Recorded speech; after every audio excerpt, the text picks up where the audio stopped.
So thanks for joining us for this discussion on from brand to basket, and whether we're finally able to make that connection between the different stages of the consumer journey. So we're going to have a really great discussion here today.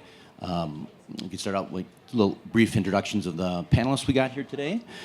So with me here, we've got Daniela. And so Daniela, if you want to give us a little bit of your background, that'd be great. Yeah, absolutely. So my name is Daniela Harkins. I head up our go-to-market efforts at LiveRamp.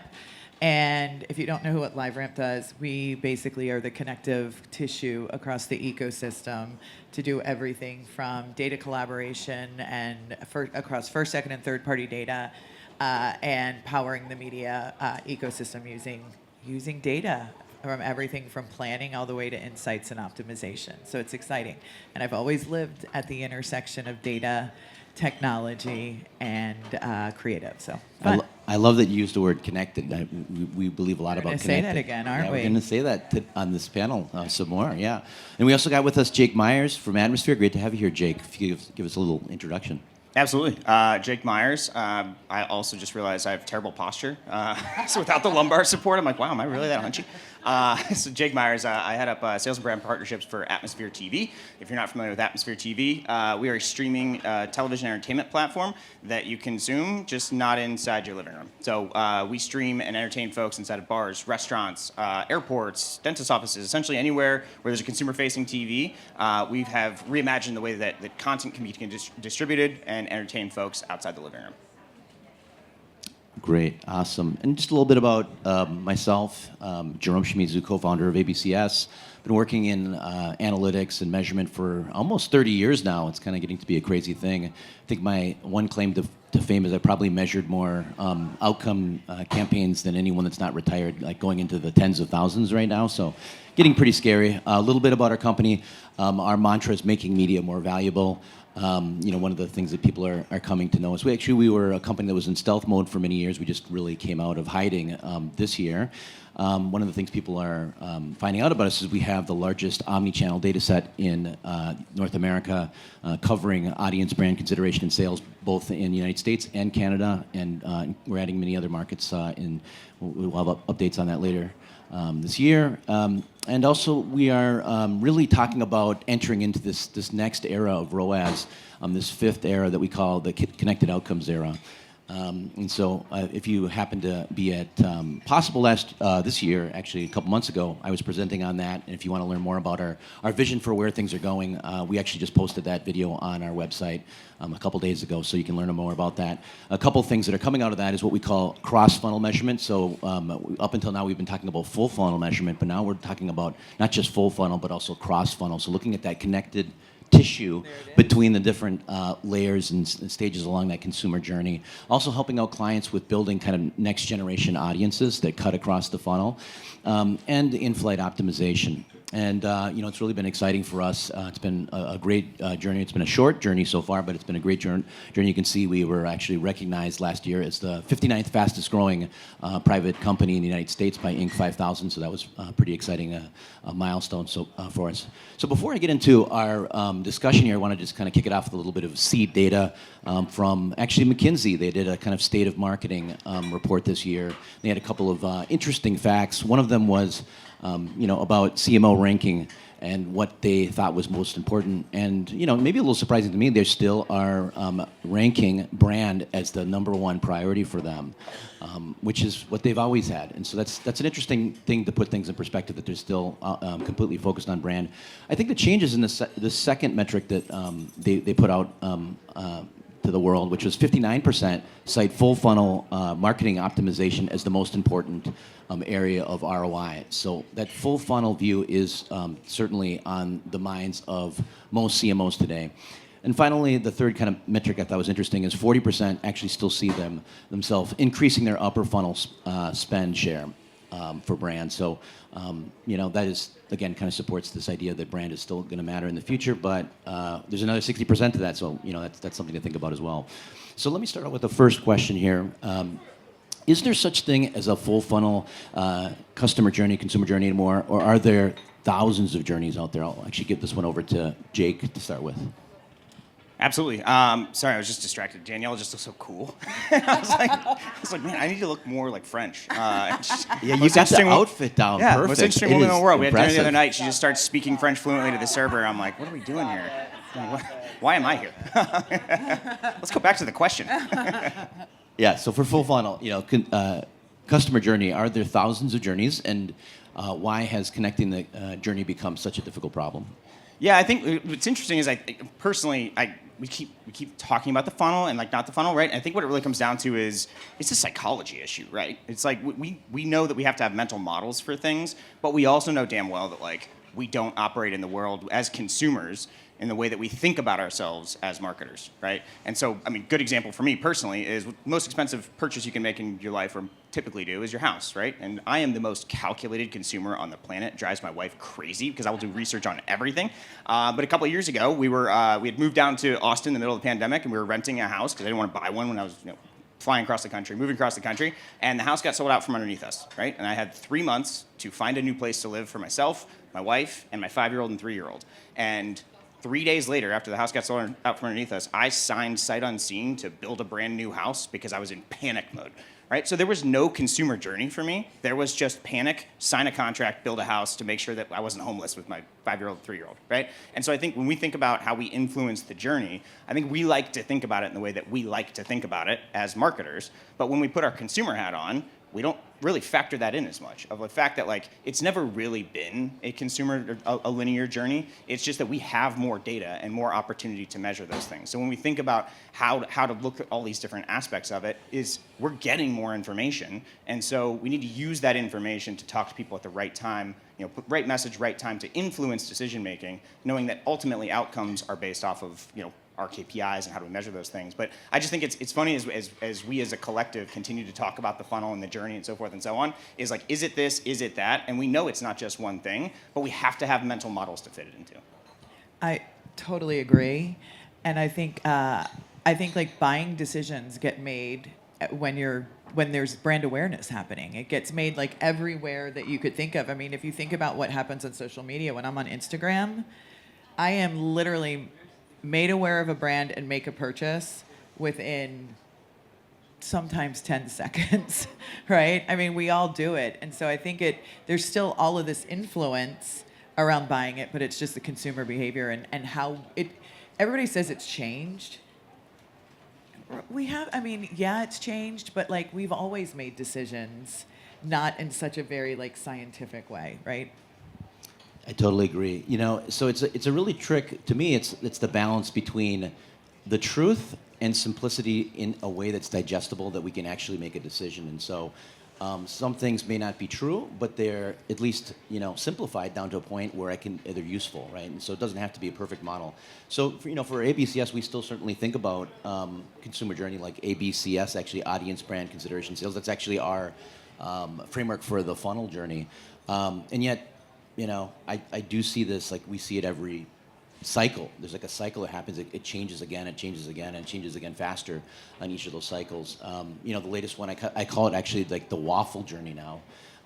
And for me, if you think about what's been happening with, we've heard a lot of people talking about AI, but for me, I really saw the disruption that was coming in this next wave with AI when I saw my own personal behaviors changing the way I would make waffles. Like every Saturday, I make waffles from scratch. And before I just type into like a search, best waffle recipe, it'd take me to some page, I'd look it up and I'd mix up the recipe, probably get hit by an ad there.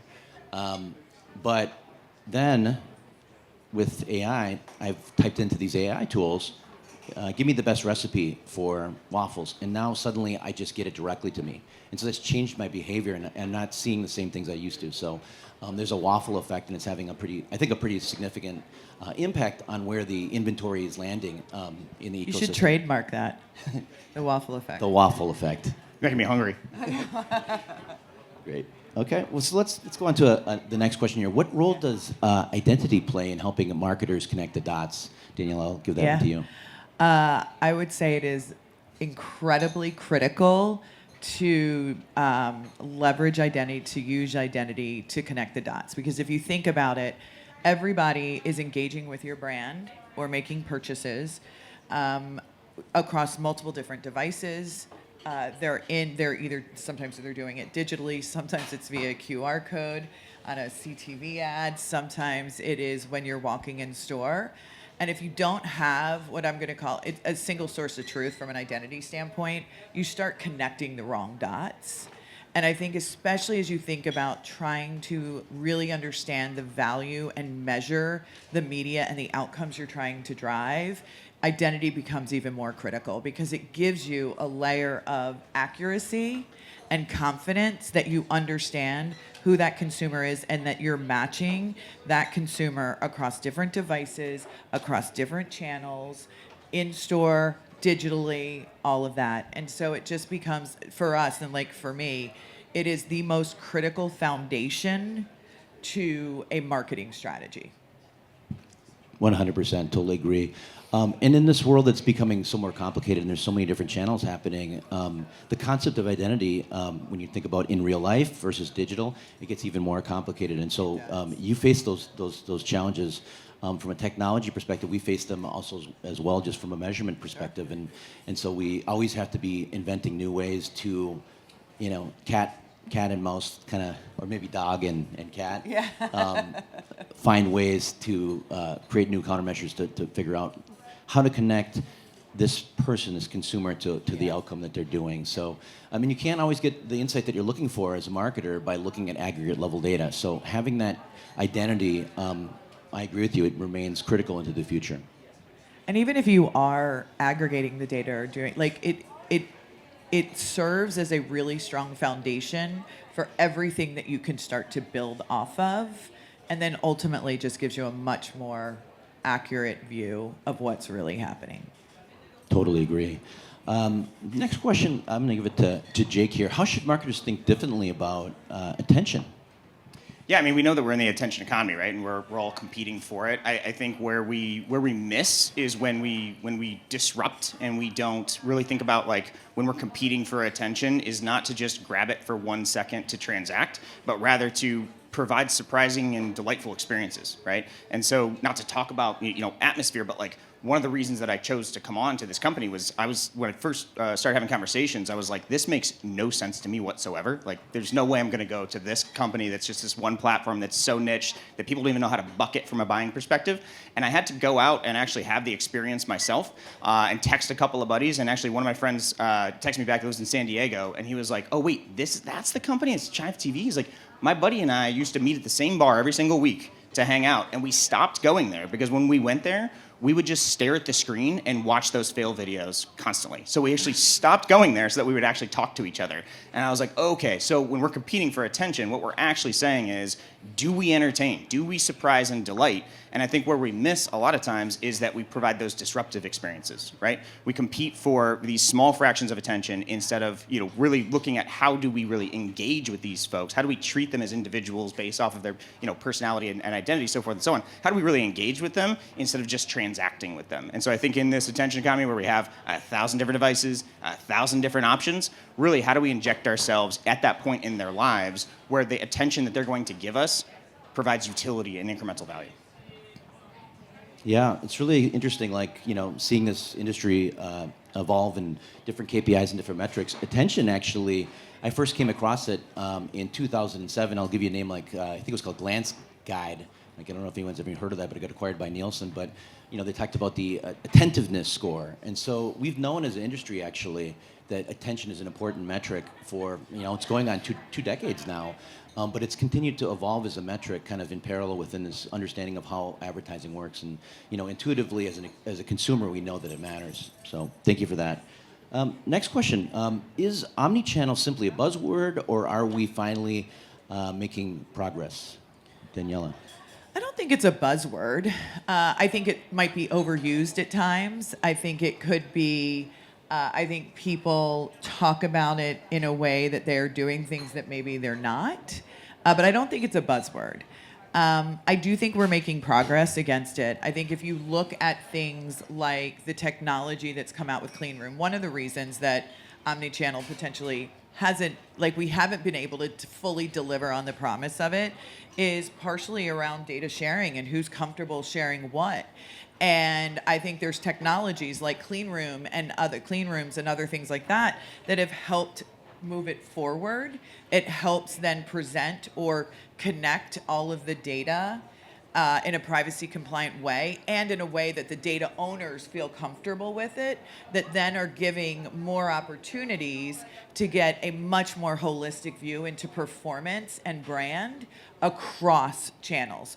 TV is a great example of that, of where TV, having historically been more upper funnel, even though we just said that doesn't exist, but and being able to now tie that into performance and into true digital channels, into true offline channels and direct channels, all of a sudden you have more opportunities. You see that with social media as well, where they are starting to say, hey, in these sorts of environments, I will allow access to my data, limited access to my data. And I think that unlocks more opportunities for omni-channel, the true definition of omni-channel, for both performance and measurement, but also for kind of targeting and audience building as well.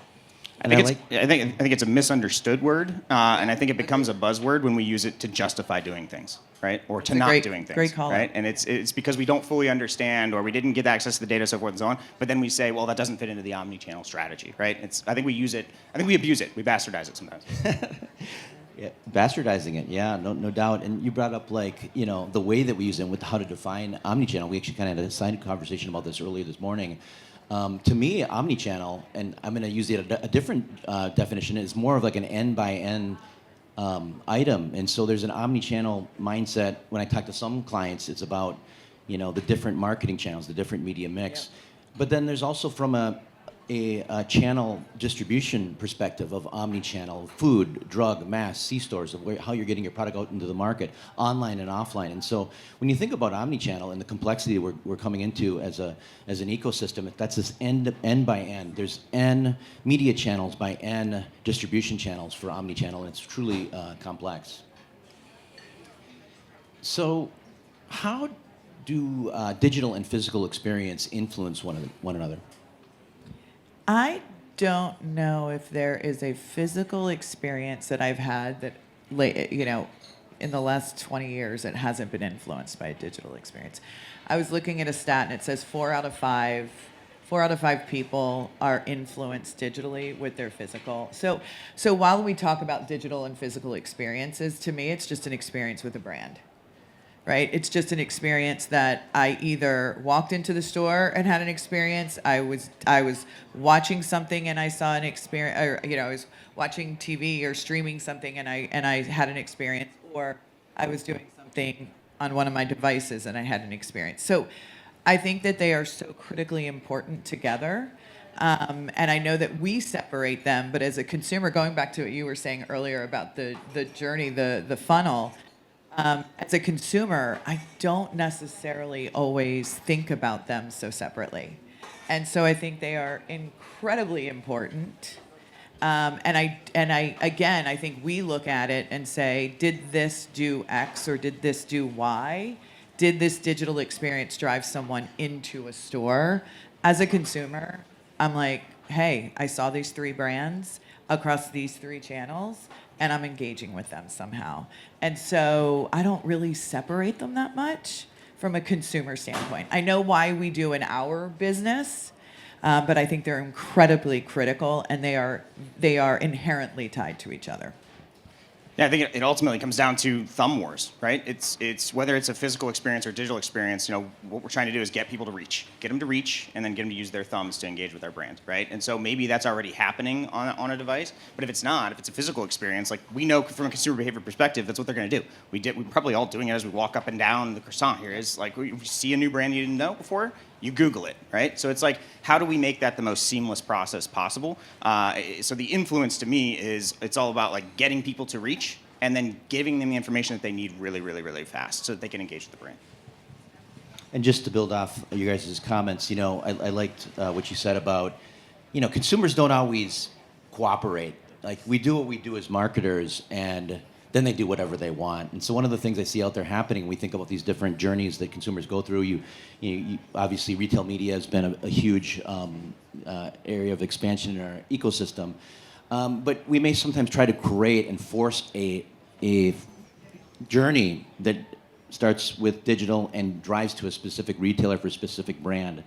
But as a consumer, you can kind of intuitively know, well, sometimes you'll be like, oh, I'm going to this other store today. I'm not going to buy it there. I'm going to buy it somewhere else. It's not that the advertising didn't work. The advertising worked, but it might have gone into a different channel that you didn't expect. So, consumers are not going to always cooperate with the neat little boxes that we put them in as marketers. So I just appreciated that comment. Are marketers finally moving beyond the false choice between brand and performance? Want me to take that Sure. first? Yeah. I think so. I think we're making progress against it. I think because of the acknowledgement of how consumers are engaging, and I think from a technology standpoint, the fact that we've made a lot of progress from a technological standpoint to enable some of the connecting of data and the sharing of data, all of that lends us to being able to really understand all of the different touch points, not just performance and lower funnel, but really be able to understand all of the different touch points that someone has had with a brand. And like I was saying earlier, there are people that, we think about awareness being really high up in a funnel when we think about it traditionally. And I literally go from awareness to purchase in a matter of minutes and a lot of times. And so I think because of that, we are making progress. We have a long way to go. I still think that, when we have like brand marketing efforts, we have performance metrics, and when they don't come together, and oftentimes brands still have separate teams running that, right? 100%. And they're focused on different channels Yeah. in a lot of cases, right? And different measurement Not partners connected. right? Not connected. So I think the opportunity is there, but I think that we have some work to do to really be able to bring it all together. But again, I think from a technology standpoint, consumer behavior standpoint, I think the partnerships are there. So I think we can absolutely do it, and I think we're making progress. We're just not there yet. Yeah, and just to add to that, there's a phrase that I haven't heard as much recently, but we used to talk about the multiple return objectives of advertising. And so advertising can do both. It can drive both upper, middle, and lower funnel outcomes and return on objective, as they used to say. So that's for sure there. And back to your earlier comment where you had mentioned, maybe it was for influencer, where the funnel is shrunk down to this very short moment. You become aware of a brand and then you convert. And I think that is really happening more and more in this kind of fifth era of ROAS that we're calling the connected outcomes era, where, as a practitioner growing up in the space, we ran marketing mix models, and we'd see that, like, when you ran upper funnel brand marketing, any mix model will tell you some of the best weeks to run national brand advertising are the weeks where you're doing more direct response kind of performance marketing. You might have an in-store promotion. And we'll see these huge lifts that are stacked on top of the lifts coming from promotion. It's not just the promotion. It's not the brand advertising alone. It's the synergy effect. And we've known that as practitioners forever. I think maybe it got lost somewhere out there, or maybe not. But what the opportunity of the technology right now is opening in this fifth era is what we call funnel pulsing or funnel syncing, where exactly what you said. People are hammering, maybe it's a hard word, but they're hitting consumers with an upper funnel ad and immediately following up with some sort of call to action. And so that journey is cut down to a fraction of a second. Instead of it happening as a random occurrence, it's being engineered, funnel syncing. So thank you for that. Of course. Will there ever be a single source of truth in measurement? Take it, or you want me to take it? Oh. No. Hard no. No. Why? Listen, we use the term single source of truth. Everybody fucking uses it. The reality is you'll never be able to identify every single human that's interacting with your brand. You can't, there's just no way to control and capture all of that. I think we're going to streamline and provide and get more transparent measurement. But in terms of this idea of a single source of truth, and honestly, if you do, you're not testing enough, you're not pushing enough, you're not trying enough. If you get to a point where you have it so much confidence around the data and so much confidence around the measurement that you truly believe it's a single source. I think there are insights that different measurement partners bring. I think that We live in a fragmented ecosystem, and it brings opportunity. And I think you'll lose opportunity if we get to this. But what I would say is that we need more transparent measurement. Yeah, I think it's like it's chasing perfection, but recognizing that you're never going to achieve it. And really, the biggest reason for me is people are weird and people are messy. And as long as we're dealing with people, we can't even agree on a single source of truth for anything. There are no absolute truths, supposedly, right? So if there's no absolute truths, then having a single source is going to be tough. But it's just because it's people. But I think it's the focus here is right, which is how do we go on that path to perfection, knowing that we'll never achieve it, which is the right pursuit. Yep. Always incrementally better, yeah. And you may be surprised by this. ABCS feels the same way. We don't see this feature ever coming. As I mentioned, I did a presentation at Possible, and I go through 5 eras of ROAS over the last 30 years that I've spent. And I'm not saying that the 5th is going to be the last. And so I think it's really important for measurement companies to be self-reflective and to think that we need to also continue to evolve alongside you guys to keep pace and make measurement as transparent as possible and evolve as the needs and the metrics that are needed, they change. And so I appreciate that. If I could just throw in one other term, it's like the marketing holy grail when everybody's like, all of these terms, it's like, yeah, we're on the path, but gee, we'll never fucking get there. Well, that's good. It keeps us all employed, right? It does. It does. Okay. Any final thoughts you'd like to send our audience away with? I think for me, I think challenge yourself and keep testing. And I think there's so many opportunities with new partners to connect data, to connect the experiences, to connect the outcomes. I think it's really critical. And so for me, it's like, listen, as we were just saying, you're gonna be on this path to perfection. You're never gonna get there. But I think we are at an inflection point in the industry, and I think there are so many new partners, so many new opportunities to just do better with marketing. And I would say just don't be afraid and test and get in there, start testing, and take some chances. That's it for me. Love it. Jake? Yeah, I think final thoughts for me. It's the continued reimagination of our space, right? And so kind of going back to the first question as we talk about the funnel and the mental models that we have to use in order to put A with B with C with S, right? We have to put these things together. But ultimately, like these preconceived notions that we have about people are all based off of our self-interests as marketers and as business professionals. But ultimately, like it is that wild, crazy, weird, imperfect human psychology that drives all of this. And I think the more that we can, it's not just like start with the consumer, it's more like how do we really dive deep into the collective psychology and the shifts in collective psychology so that as we meet people where they are, we're not doing that in that disruptive way, but rather we're doing it for the greater good to advance the whole of the industry, to advance the whole of the consumer journey, to provide more simplicity for folks and elevate their life experiences.